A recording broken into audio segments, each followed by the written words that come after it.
I'm going to share an article with you that was written August 15th, 2023 by Daily Wire's Luke Rosiak. This article did not have good coverage in Santa Barbara.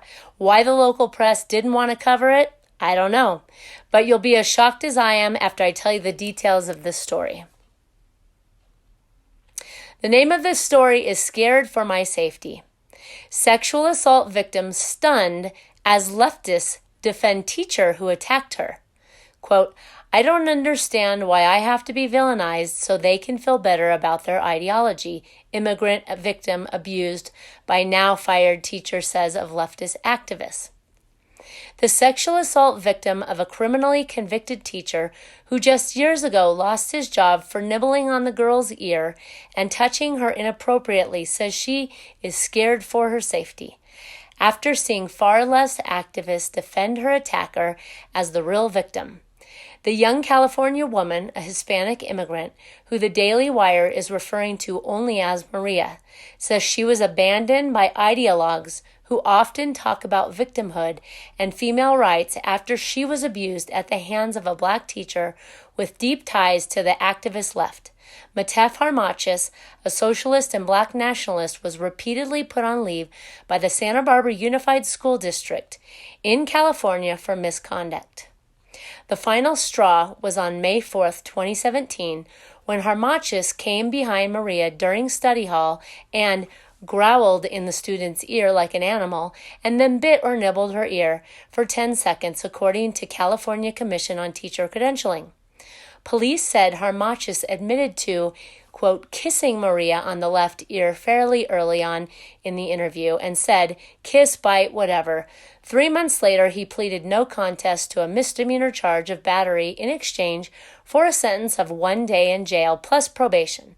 In February 2020, the commission stripped him of his teacher license for conduct contrary to modesty and good morals, end quote, stating that, quote, parents do not send their children to school to be preyed on, battered, or touched by their teachers, end quote.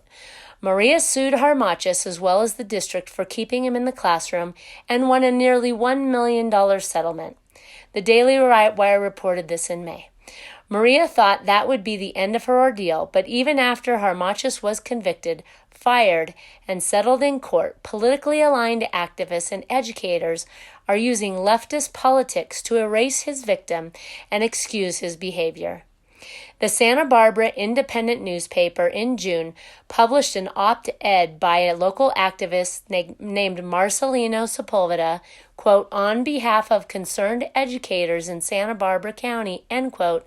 The op-ed set out to define, quote, the actual facts of the Harmachis case, end quote, and argued that, quote, false allegations of sexual assault by black men have been frequent, persistent, and often violent phenomena, end quote. Sepulveda says, quote, a no contest plea is not an admission of guilt, quote, and that Harmachis' silence on the case was often read by the press as an admission of guilt.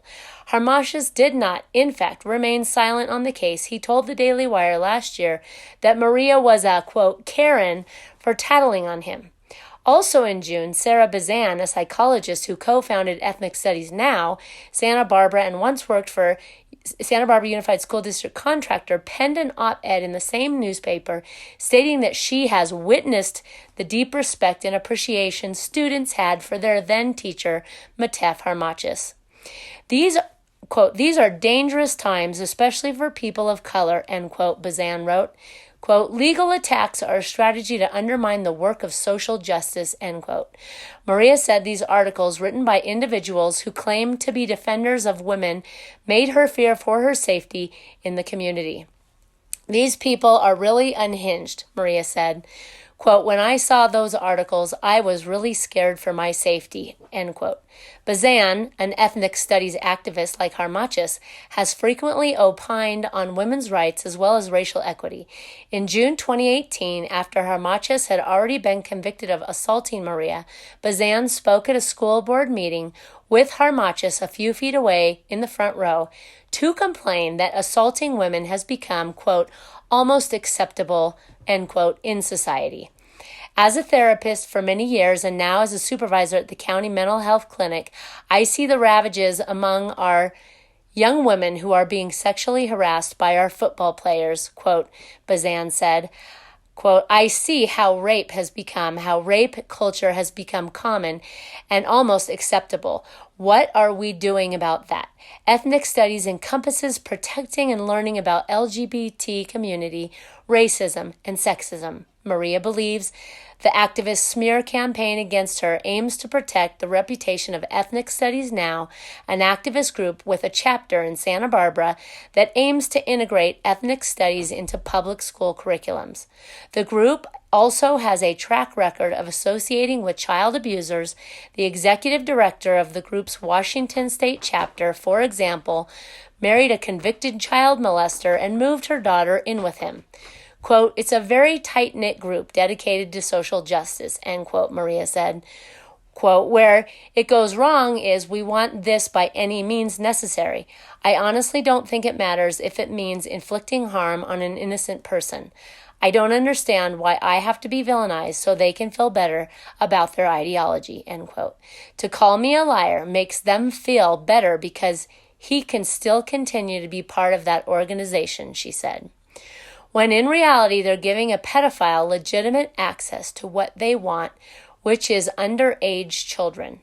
She said that the adults had successfully implanted their worldview into some of her peers. There were people saying I was concocting this narrative to incarcerate a black man. There were black kids who were saying I could put my hands on you and then I would be put in jail. Where did they get that narrative? Maria said. Ethnic studies is based on the idea that one should take the side of the powerless and that some people inherently lack power because of their race. But in the classroom, it was Harmachis who had the power and Maria felt powerless. Quote, he had all the authority and I was really scared to report it, end quote, Maria said. I lost a lot of trust in authority figures because all these teachers who I thought so highly of weren't there to defend me.